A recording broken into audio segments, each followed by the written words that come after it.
Okay, in today's assignment, we're putting together everything we've been learning about finding area and missing sides. So you're essentially going to have two types of questions. First type would look like this, and this is what your screen it would look like on your slide. So the work you should do on your paper, Miss Pimpton's going to do in red here, so we can sort of color code it, and you can see this is what it's going to look like on my computer screen. This is what I need to do on my paper to get my answer. So I see I have area. I know the area of, good color. The area is this. I know my base is this, and what I don't know is my height.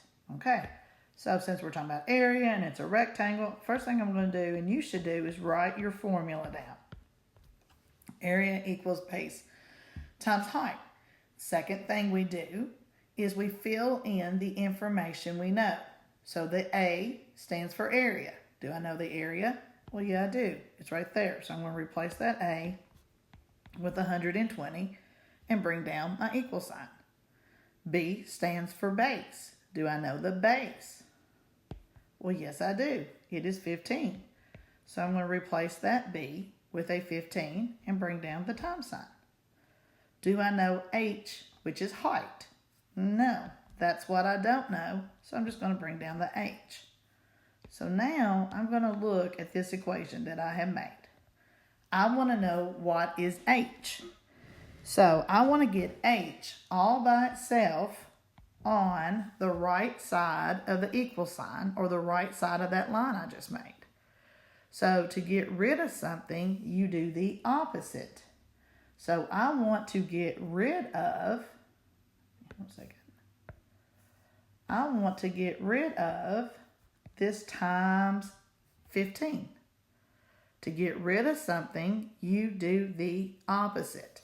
And we talked about last week how to look at your calculator to know the opposites of things. So let's bring up our calculator here. And look here. Plus and minus. I'm going to make a screenshot of this. All right. Doing this on the slide.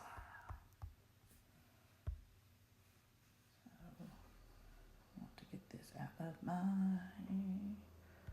okay, wait a minute, I'm figuring this out. Work with me, people, work with me. Okay, so I want to float that to that. Yes. Import. Done. Yay, let's see if it's there. It is. Yay. Okay, so look at here. Adding and subtracting are opposites, and multiplying and dividing are opposites. So since I have a multiplication problem right now, I'm going to do the opposite and divide. So go back up here. Smaller. So instead of multiplying by 15, we're going to do the opposite and divide by 15. And we've learned this year that that fraction line means to divide. And whatever I do to one side of the equal sign, I've got to do the other. So I'm going to divide this side by 15. Okay, so I didn't mean to do that. Let me put it back in there. So on the left side, I'm going to do 120 divided by 15, which gives me 8. Over here, these two cancel out, which is why we do it, which leaves me with H, which stands for height. Now, so 8 is my answer. Now, let's go back up here and look at my shape. If 8 is my answer, so that's 8. 8 what?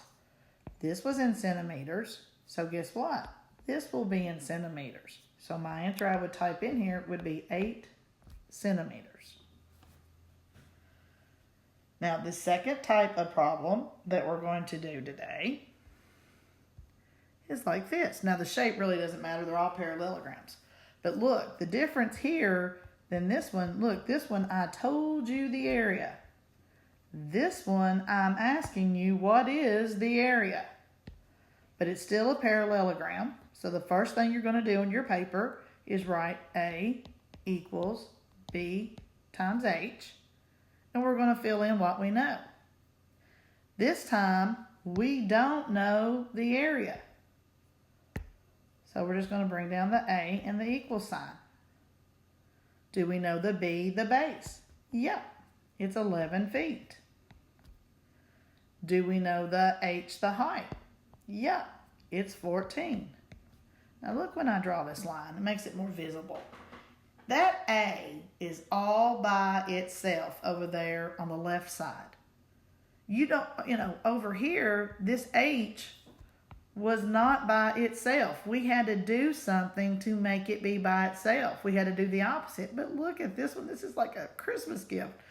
The A is all by itself. I don't have to do anything to get it by itself. It's already by itself.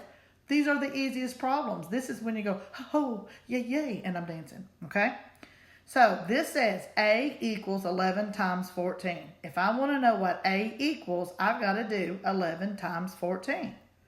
So A would equal 11 times, get my calculator here, times 14.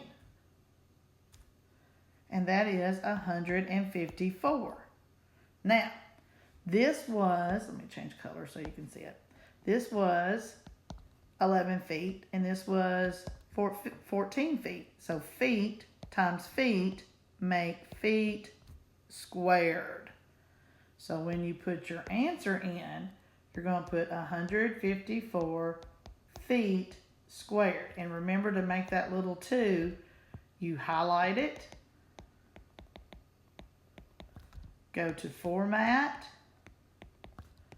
Text, and then Superscript. And it will automatically change it into an exponent. Then we're going to do some review problems. Very simply like this. Like B plus 19 equals 48. And I've got it set up like this. And then I've got a box here. And I've got a box here. And I got a box here. And I have a box here. Okay, we want to get that B by itself. So we want to get rid of this plus 19. Now let's look at our calculator again.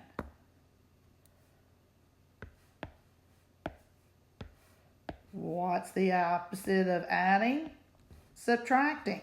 So that is what we're going to do. So you would put in subtract 19, and here you would put subtract 19, because whatever you do to one side of the equation, you do to the other. These would cancel out. Leaves me with that B by itself, which you would type down there. And then over here, you're going to do the math. 48 minus 19 is 29. So you would, oops, let me get a pen. You would type in 29. And there's your answer. B would equal 29. I might give you one like this.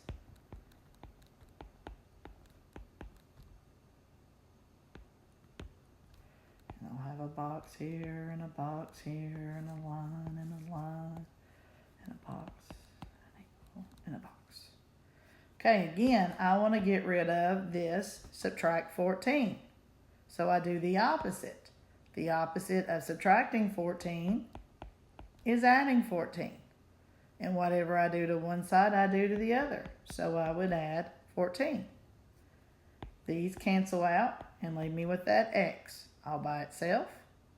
And on the right side, you say 32 plus 14, which is 46.